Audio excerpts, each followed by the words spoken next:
Hello and welcome to the Feminine Millionaire Show. I'm your host, Polly Alexander. I'm a success coach, healer, creative, and future millionaire. If creating money and success in a spiritual and feminine and joyful way is your goal, this show is for you. Let's all rise together. Hello and welcome to this week's episode of the Feminine Millionaire Show. I'm really excited to have a very special guest on today's show, Bianca Barratt. Bianca is a former lifestyle writer and editor at the London Evening Standard, and she's been a freelance culture and lifestyle features writer for the last 5 years, writing stories for titles such as Vogue, Courier, Cosmopolitan, Refinery 29, The Sunday Times, The Independent, and the BBC. She's also a columnist for the Media Leader and a senior contributor to Forbes Women, where she covers women in business and issues surrounding women in the workplace. Welcome, Bianca. Thank you so much. Thanks for having me on the podcast. It's great to have you here. Bianca actually wrote an amazing feature, which featured me in Forbes. We will link to that in the show notes so that you can read that, all about how women can reprogram their minds for financial success. And I know that we're on the same page, that we're both passionate about empowering women and giving them a voice in the world.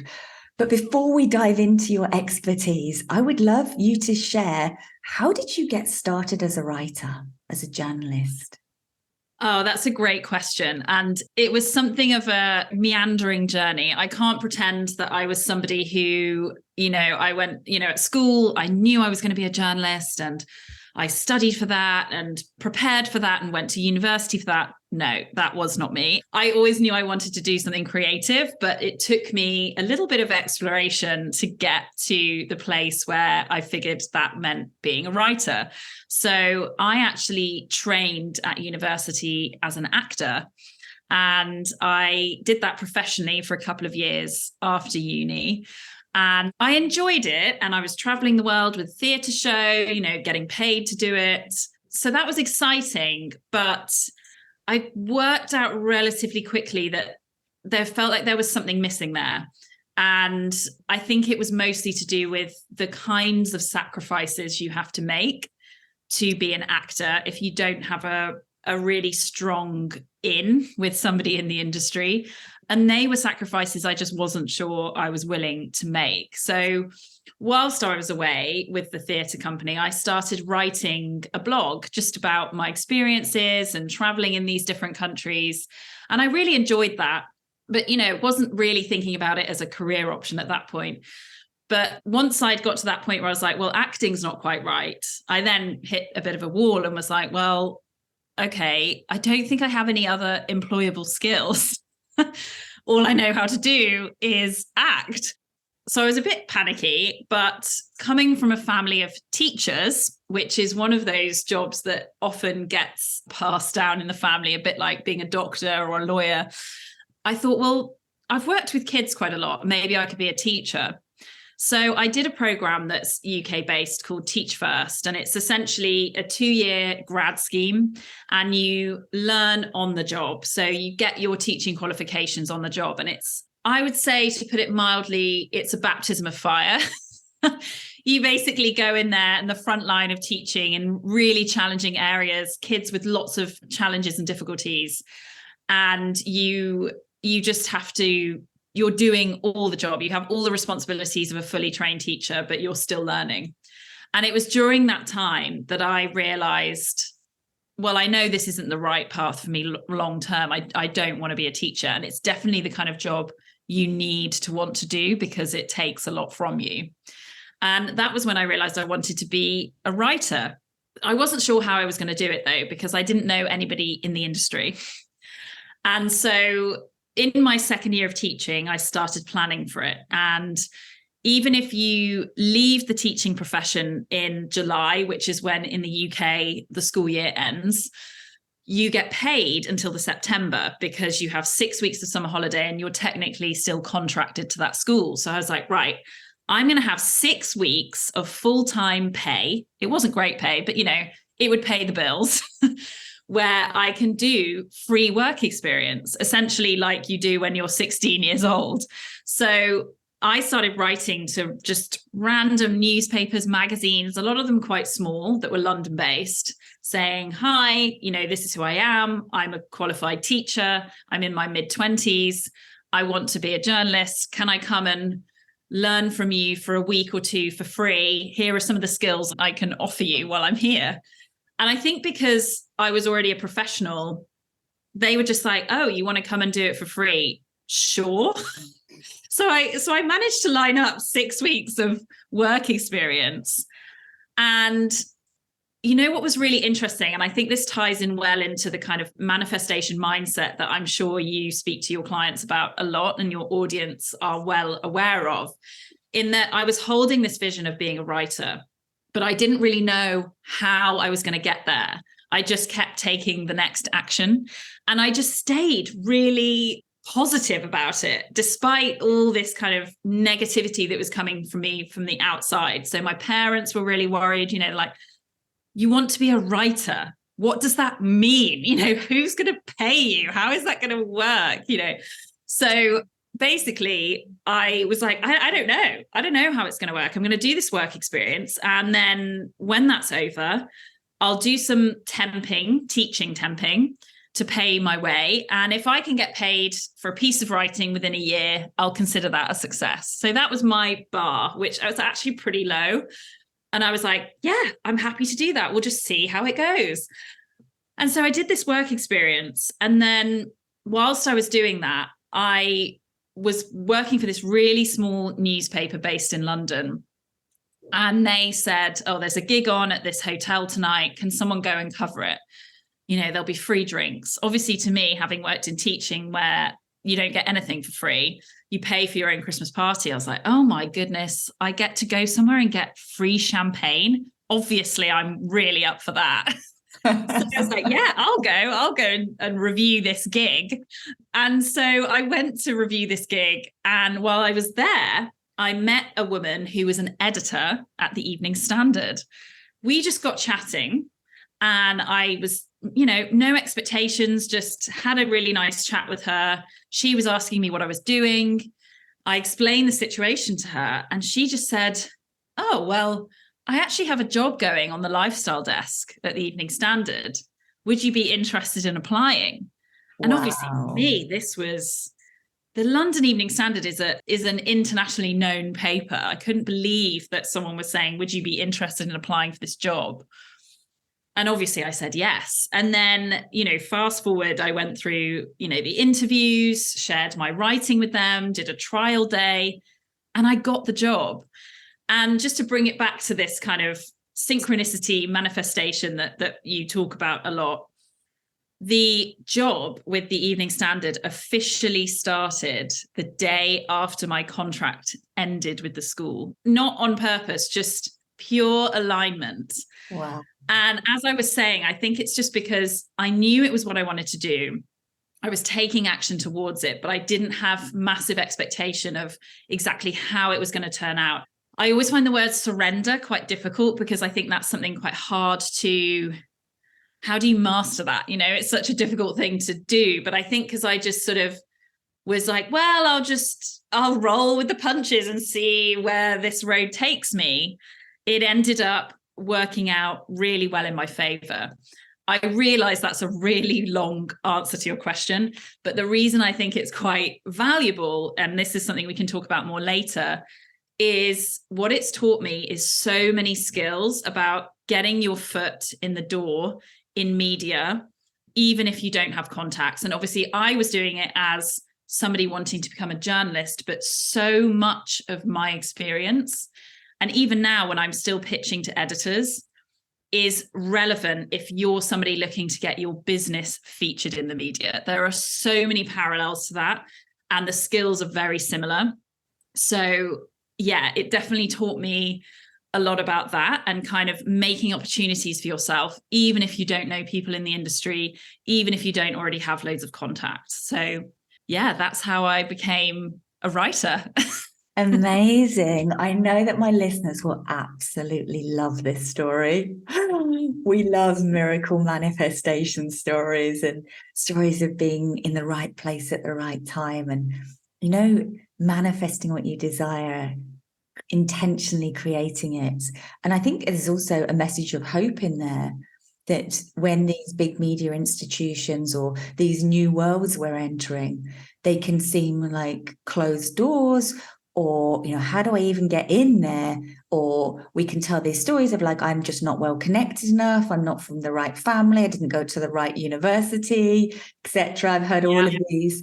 What you've done is just shared that it's possible when something's your true desire and you're willing to take a risk and be unattached to the outcome, that miracles can happen. So thank you for sharing that.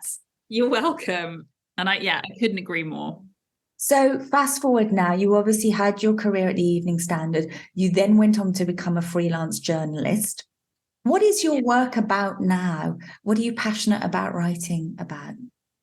So, as you said in my introduction, I have a column at Forbes Women, and I would say that column in particular kind of embodies the core mission of the work I do as a journalist, and that is to tell stories and give space to stories from women that will inspire or console or stand by other women. So essentially, the writing I do is very much focused on telling women's stories and making sure we have an equal voice in the world to men.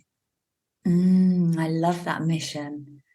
I love that so much. So needed. We do a lot of work in Women's Mastermind around undoing the suppression of women and the invisibility and the difficulty to being heard and seen and financially empowered in the work. So harnessing the power of the media and the people with the audiences is so, so important.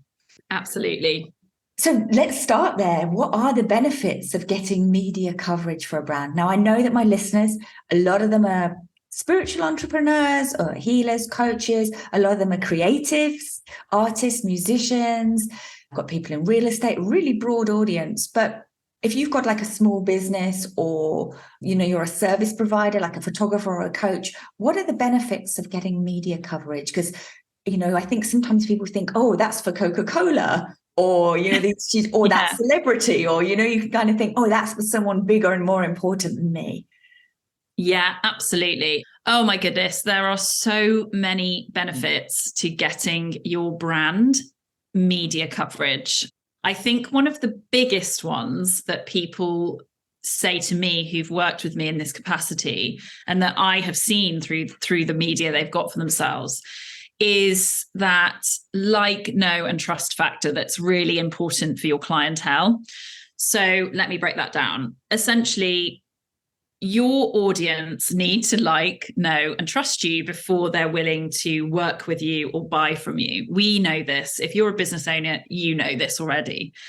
Media is an excellent way to kind of super speed that transition for them, because often they already like, know, and trust the media brands that you have the opportunity to be featured by. So let me give you an example. If you are looking for a new mascara, say, and you're sort of doing a bit of research about them, you see one that, oh, that looks interesting. I like the features it says it has. There's a couple of good testimonials, really nice. Then you see another one that has all those same things, but that one has been featured in, say, Vogue, Glamour, Elle magazine. Which one are you more likely to choose? The majority of people will say it's the one that's got those as seen in media logos attached to it. The reason being that those media brands already have a legacy of trust with people and they signify high quality. So particularly, let's say if you are looking in a kind of beauty industry, if you get associated with a magazine that itself is associated with the highest quality, most covetable beauty fashion brands in the world, your audience member is automatically going to associate you as one of those things purely because you've been in that media brand. And this obviously doesn't just work if you've got a product-based business. This is true if you're a service provider. So if you're a coach, if you, like you said, you're in real estate, whatever it might be, if you can get your brand into various media titles, whether that be through an online piece, a print piece, a podcast, a TV interview, whatever it might be, and you start building up those media logos in your kind of as seen in section, your press section, it just makes it so much easier for your audience to quickly decide, yeah, I can trust that brand and I'm going to work with them. Because it's essentially that third party endorsement that you kind of can't get anywhere else. Because obviously you can say your brand is really great. Your friends and family can say your brand's really great. And your customers, which is also really vital, can say your brand is great. But having a huge media brand that actually has nothing to do with your business, look at you as an outsider and say, yeah, I am endorsing this brand through writing about them. That gives it a whole nother level of sort of expertise and trustworthiness. And speaking on this expertise, media sort of elevates you as an expert in your field. It sort of takes your expertise to a different level if you have been featured by media brands. And when that happens, those benefits go even further beyond making it easier for your customers to buy from you. So some of the benefits I've seen from people who've worked with me or people I've written about have been that they have been offered a book deal off the back of a piece of media. They have been able to secure investment for their company off the back of the media they've received. They have been given their own media columns. They have got, there's just so many different ways in which, they've had these benefits from being featured by the media. But yeah, I think a lot of it is to do with, it makes it far easier for you to sell. And it also elevates you as an expert. And those two things combined then just mean more opportunities, those book deals, those investments, those speaking gigs, whatever it might be, getting a Wikipedia page. A lot of that comes from how much media you've received, getting that blue tick on your social media channels. A lot of what they use is the media that you've received. All that stuff comes as a result of the media outreach that you're doing and the coverage that you get. I have to share a story of how I built my previous business, because everything you're sharing is resonating so deeply. I'm like, yes, yes, yes. So I was, for those people listening that don't know, before I became a coach and healer, I was actually a photographer. And for most of my career, I specialized in wedding photography. And this was before social media was as big as it was now. I think it kind of came in partway through my 12 years as a wedding photographer. But one thing that I sort of did quite intuitively, really, was to build relationships with the press, with the wedding press, with the editors, the writers, features editors. And in fact, when I was just right at the start, so I was working, got a corporate job 3 days a week to bring the money coming in whilst I was starting my photography business. And I got a grant actually to help. Amazingly, in London, there were grants available for women to start businesses at that time, which was incredible. Got a grant, hired a brand designer, built a website. I think I'd shot one wedding at this point, got it on the website. And I remember getting a call from the editor of one of the wedding magazines at the time. And I thought it was somebody playing a joke on me. And she said, I love your work. I've seen your website. It's gorgeous. We'd love to feature your work. And she said, could you send me over some summer weddings? Well, it was the autumn and I'd only just started. I'd only shot one. I think it was, again, a sign from the universe saying, yep, you're going in the right direction. Once I got over the shock, I realized that this was really significant. And I went on to develop a long-term relationship with that title. And then when that editor left, she passed me on to the new editor, who I also got on very well with and ended up shooting the portraits. But over time, I was regularly featured in the press because of building those relationships, contributing to articles. They knew they could rely on me if they wanted images or an opinion on something. And that was absolutely fundamental to my business. I didn't do really any other advertising or marketing. In the beginning, I did several wedding shows, but the press was far more powerful. And clients would say to me, "Oh, I keep seeing you in all the magazines." And it did exactly what you said. It gave me that endorsement because of all the places I was being seen in. And it gave them a peace of mind of, oh, she's really good. She's been endorsed. And I even got, and had forgotten about this until you just shared, I did get offered a book deal, actually. Wow. Which I didn't end up taking. That's a whole other story. But the opportunities came from that. And I put it all down to my focus on getting media coverage. Yeah. And I think that is such a great example for people who are particularly at the start of their businesses. As you said earlier, I think a common misconception people have is that, oh, I need to be really well established before I go for media coverage, because why would a journalist or editor choose to feature me or my expertise if they could feature, I don't know, like Richard Branson, or they always compare themselves to the person who is sort of what they see as at the top, and they think, why would anyone want to feature me at the start of my journey or not that far into my journey if, and they come up with all these different conditions. So big ones that come up in Forbes are, if I'm not a millionaire yet, if I wasn't on the 30 under 30 list, all these kind of conditions they think that signify success, they put on themselves as reasons why they can't go for media coverage. And I think your story is the perfect example of what it can do, and that you don't have to be super well established for you to be valuable, to be a valuable voice and expert for the media. And I think something I've shared before with my audience, and this often is a big aha moment for people, is that particularly at the beginning of your business, you realize, okay, I have to build an audience. I have to do a big push to get my business out there and for people to know about it, and to get people on my list, or to do this, that, and the other, and get these customers or get these clients or these bookings in. And so they turn to the things that often are the things that take way more time and work. So I see a lot of people come and say, oh, I don't have the time to go after media coverage. I don't have the money either.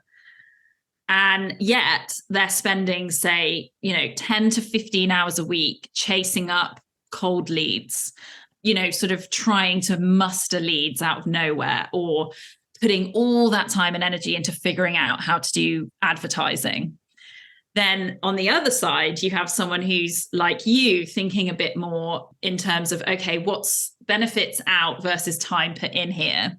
Who might think, okay, well, what if I learn how to get myself into the media and build my own relationships? And instead of spending all that time doing this kind of advertising or chasing leads, not saying that stuff isn't relevant, but instead of putting all the time and effort into that, what if I just put a couple of hours a week into learning to do that stuff, building those relationships, and then over the course of the year, securing myself, maybe 20 pieces of press. And instead of just reaching an audience of a few thousand, I could reach a potential audience of millions. And how many of those people filter down to then become part of their audience, their mailing list, their clientele? It's a different way of thinking. And in my opinion, is smarter than trying to sort of do all this heavy lifting yourself of advertising and building up an audience from scratch. Because as I said before, if you can associate yourself with a media brand that your potential clientele already like, know, and trust, you're going to speed that relationship they have with you up as well. So it's kind of, I think it's brilliant that you did that and you have that example to share, because you exemplify there that you don't have been in the industry for years and years to be of relevance to the media before you can actually start using that as a way to build your audience, your brand, and your income. Yeah, I love that. What I will also touch on is that resilience, I think, is important when you're going after a big title. So when I was starting out being a wedding photographer, really at the beginning, just like, what is this world? And I remember discovering Martha Stewart Weddings magazine in America, and it seemed so exotic. In the UK, we were a bit behind. Weddings were still quite traditional. And I was like, oh my gosh, look at these weddings. And I was like, it's my dream to be featured in there one day. And actually, naivety helped me because for the next 9 years, once a year, I would take my best 1 or 2 weddings and I would submit them to the magazine. I would always get a no. Yeah. Because actually, I didn't really know that most of the things they do are commissioned. They rarely take something that's pitched. They more collaborate from the beginning with different parties. Didn't know this. So it actually worked in my favor. So I kept visualizing, imagining, did this. And after I think it was like 8 years, still hadn't been featured at all. Didn't give up. I was like, no, like you said, when you were manifesting, I just had a real feeling this was right, but I wasn't attached. Didn't make it mean anything. It didn't. I just kept persisting. And then they said, oh, we'd like to just interview you. So I got on a call and they asked me some questions and just said they were writing a feature. And that's all I knew. A couple of months later, they published a feature called The World's Best Wedding Photographers. And I was in it. Wow. I was like, but you've never featured my work. And they still hadn't ever published any of my images. But they had seen me over the years. They'd seen my work. I was on their radar. And it ended up turning out even better than I expected, because then I was able to share that. And so suddenly there were only 2 of us in Europe named in this list. So suddenly there I had been named one of the best in Europe and the world by this trusted media source, which was amazing for my business. And then they went on to start commissioning me after that. So then I would shoot weddings in collaboration with them. So they come and they art direct, and I was hired for the magazine. But it happened in a different way to which I imagined. But my persistence and my resilience and building the relationship over time, I believe, contributed to that result. Yeah, absolutely. Oh, that's great. I love that story. And you're right. And I think getting media for your business is a practice rather than a one-time, like a one-hit wonder. I think because people have a particular magazine on their radar, I know, like for you, because of what you were working in, Martha Stewart Weddings, for a lot of people who have a business, it is stuff like Forbes or Entrepreneur or Inc. And so they might have that as like top of the mountain. That's the one they want to get into. But there are so many other amazing media outlets that you can get into along the way. And so, I agree that seeing it as, well, this just becomes part of the work I do on my business, part of the marketing strategy that I have, rather than being like, oh, I'm going to try this one time to pitch to somewhere, say Martha Stewart Weddings or Forbes. It doesn't work. And then you're like, oh, well, what that tells me is that's not for me. I'm not good enough for it. That's absolutely not the case. There are a million reasons why your pitch might not have been picked up at that time. You could have thought, I've been trying this for years. Clearly, I'm just not good enough for them. I'm not a good fit. And in actual fact, what was going on behind the scenes is that that's just not the way they typically work with wedding photographers. And then when the time was right and they could feature you, they did. So I think, again, that's a really great example of seeing that media outreach as just a practice that you do in your business on a regular basis. It's a part of your marketing strategy. And, just as you did, yes, you may be waiting a bit of time, hopefully not 8 years, but you could be waiting a bit of time to get that big top of the mountain feature. But oh my gosh, you're probably going to get some insane other features along the way as well. And actually what will happen, which always does, is that you get that top of the mountain feature. It's great. And then you're like, okay, now where am I going to go? What's my next big one? So the goals just get bigger and bigger and bigger. And it is just great to see it as that ongoing practice, as opposed to try it once, feel like it didn't work, think I'm a failure, and don't try again. Such important advice. What is the process of getting featured in a magazine or newspaper or online publication?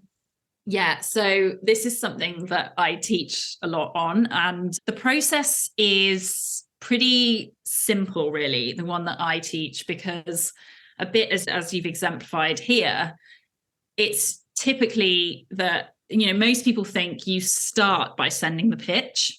That's the start of the process. In actual fact, sending the pitch should be the last part of your process as opposed to the first. So the best way to do it, I say, is first of all to be thinking about, what do I have to share? What expertise do I have to share that, and this is the most important part, has value to my target audience? So I think people often get really caught up in this idea of, oh, if I'm going to pitch a big magazine, something like Forbes, for example, I've just got to share my impressive life story. And they think their life story on its own is the pitch. I will tell you, 99% of the time, your life story alone is not a story that's going to be featured. And that's not because your life story is not interesting enough, it's not valuable. It's purely because the journalist needs you to be able to metabolize that, your experience, and say, okay, now what could I teach somebody else about this? That's the key bit that most people forget. They just think, I've got to appear super impressive. And this isn't just people pitching their own businesses. This is PRs as well. The amount of pitches I receive that are just like, hey, I'm this businesswoman, or hey, I have a client who's this businesswoman, and this is what she's done in her business. Do you want to feature her? It's like, well, what's the story here? They forget about the audience. So to bring it back to this process, the first thing I say is thinking about, what do I have to share that's going to be valuable to an audience? What are they going to be able to take away from this? Then, once you've done that, you can start thinking, well, which media titles am I going to be pitching to that have these audiences that are relevant for my business?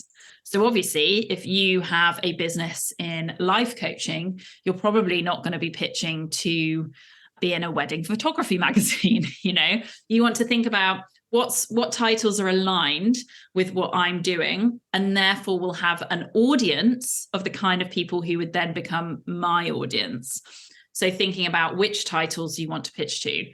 And then you're thinking, okay, at these titles, which of these journalists are the people who write about the subjects that I can talk about? And you want to do your research on those magazines, those audiences, the journalists, the way they typically write, what they write about, how they work with experts. So for example, if you have a journalist, if you want to pitch to a journalist an idea, and you go and pitch them a Q&A with you, but they never write their pieces as Q&As, you're not going to get a yes, because you've not done the research. You need to think, okay, well, this journalist uses experts by adding their quotes into a piece that's from that journalist's perspective, or this journalist uses an expert story and then gives some takeaway tips that their audience can use. You want to look at the way that journalist is working with experts and make sure your pitch aligns with that. And then when you've done that, you want to think about getting on that journalist radar. So this is what you mentioned, Polly, about building up a bit of a network, because what I always say to people is, you want your pitch to be an email that the journalist is either going to expect or at least recognize. So your name in their inbox should be one they're expecting to see or they recognize, because you've had some kind of interaction with them already on social media. And I get into a lot of depth about how to go about that in the work that I do on this topic. But basically, you want to kind of start building an authentic relationship with them via their social platforms. And when you've done that, then you've got the intel you need about their audience, the kind of writing that they do, the way they write their pieces, and you can then align your expertise and create some kind of value for their audience that will turn it into a really well-crafted pitch that they are expecting to receive. And that, to me, is the biggest process. And that's kind of just getting you up to the point of getting a yes. And then obviously after that, there's a whole other process of doing the interview, sharing whatever assets they need, and then how you can really market that piece of coverage to get the most out of it for your own business purposes after. But yeah, that to me is the journey from not having that media feature to getting a yes for your pitch. Amazing. Thank you for sharing in such detail what's important and just really opening up, like demystifying. How does this work? Yeah. And I think that's it. There's just so much unnecessary mystery around it. And people have a misconception that you always have to have a PR to get yourself into the media, and that journalists will think you're not good enough if it's you contacting them as opposed to your PR doing it, which is absolutely not the case at all.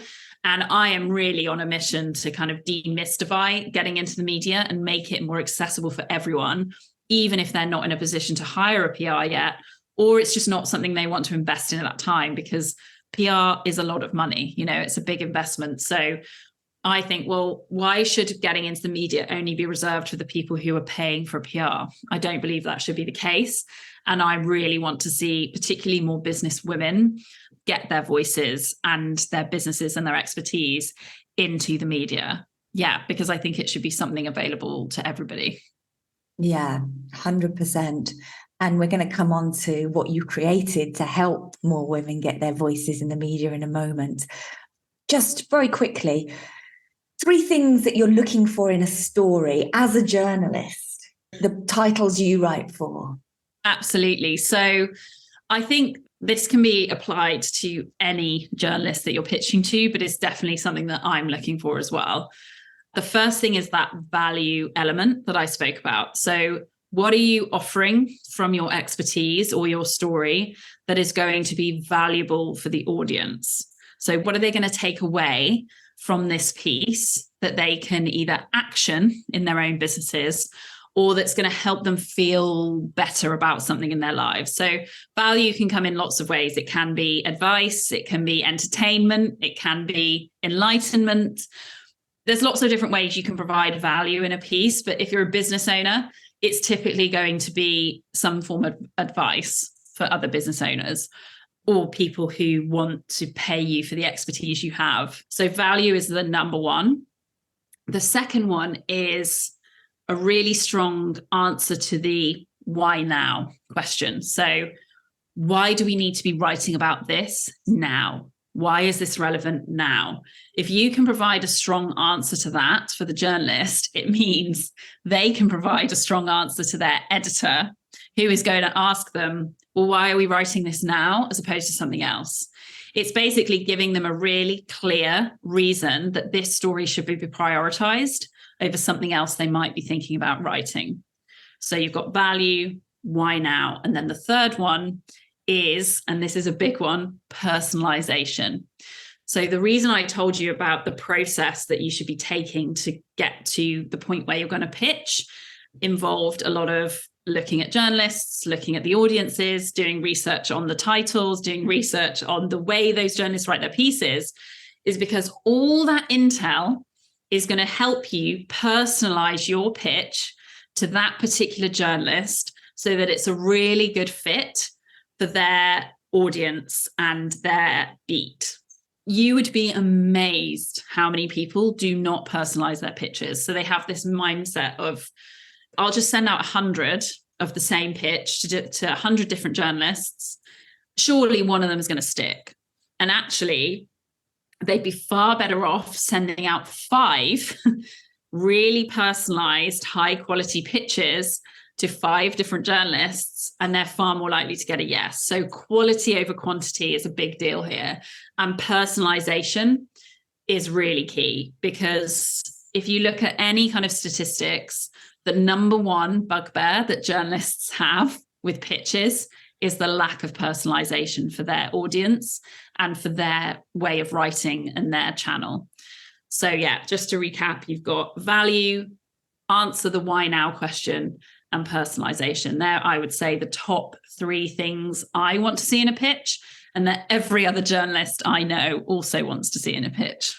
Amazing. Amazing. Thank you. That's so valuable. I know everyone listening will be taking notes furtively as they're listening to this. Thank you for being so generous with your advice. So let's talk about how people can go deeper with you. You have a wealth of expertise. We've barely scratched the surface here today, but I'm going to have to wrap up the interview. So tell us about The Scoop and what you've created.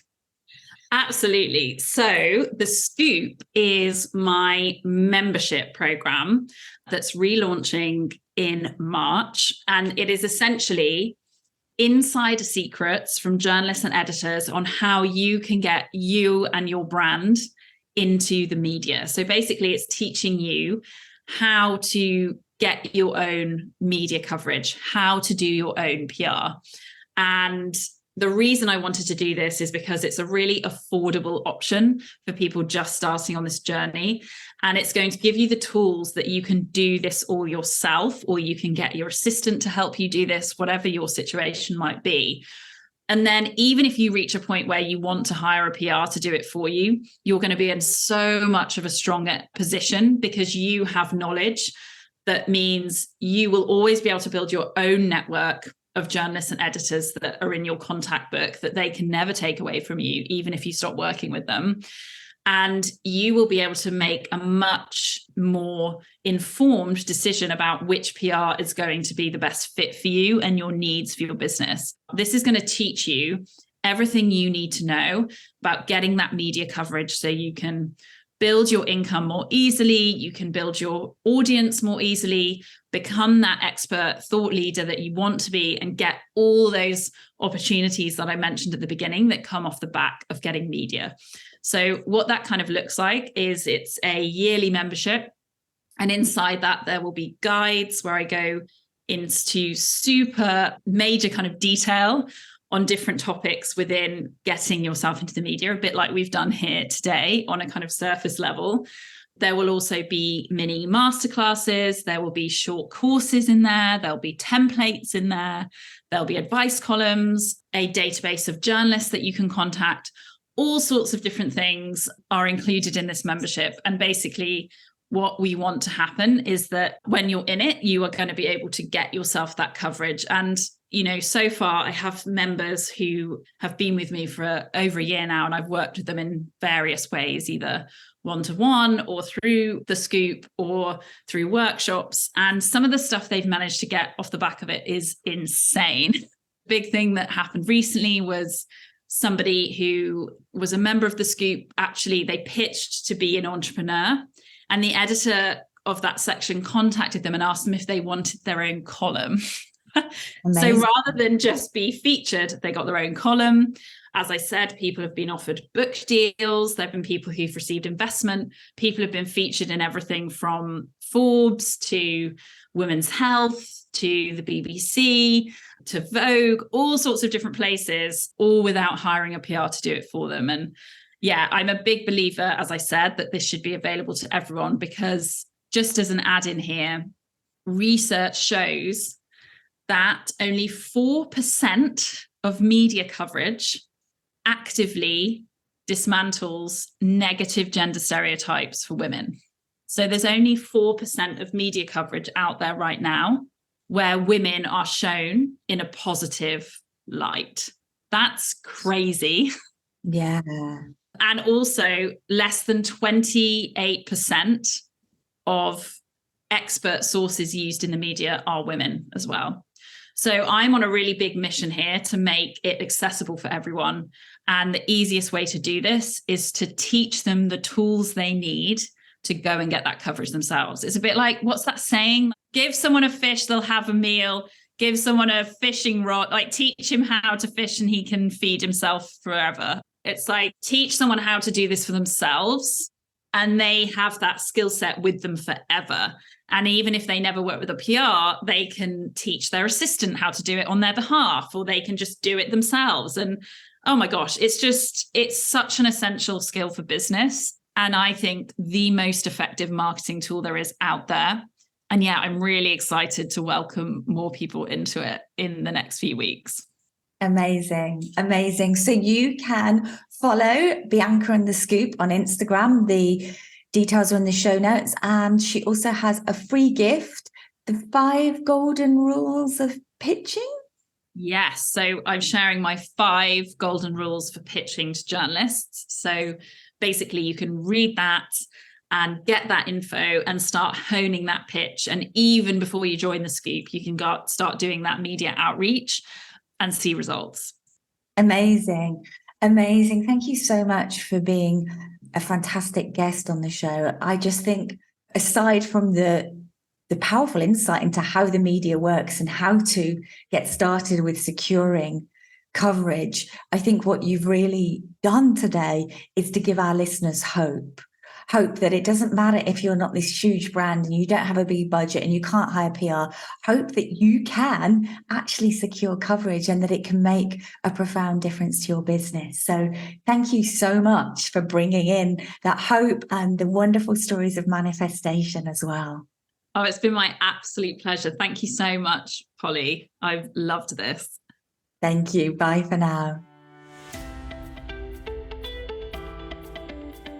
What a great interview. I know I learned a lot and I hope you did too. I'm sure you've been scribbling away in your journal during today's episode. So many great takeaways. Make sure you go follow Bianca over on Instagram.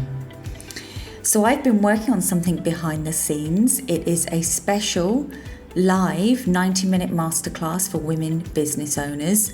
As you know, I'm passionate about women scaling their businesses, creating more abundance in their own lives, more freedom, but also more impact in the world through sharing their gifts in an even bigger way. And so I'm going to be distilling my knowledge that I have learned firsthand and that I have used to support many female entrepreneurs on how you scale your business and double your income. And I'm going to be pouring it into this special live 90-minute masterclass where I'll be sharing the behind the scenes work and transformation that's enabled me and many of my clients to double and triple their income. You will understand and learn what you need to focus on to attract more clients, make more money and grow your business without burning out or losing your freedom. And the session will include live energy activations to step into your highest potential and also to clear blocks around being seen as a leader and being more visible.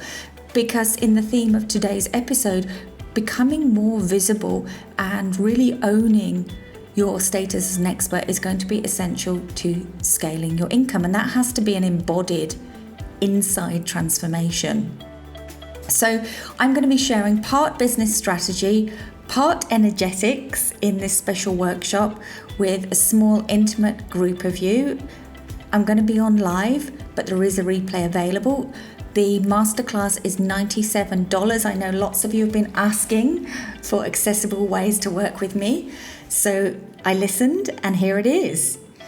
This is for you if you already have a business, or you already worked with clients and you're ready to scale to 6 and multi-6 figures and you want to understand how to do it and what you need to focus on. You can find the link to sign up in the show notes. It's happening March the 14th and I can't wait to see you there. Have a wildly abundant week and see you again next week.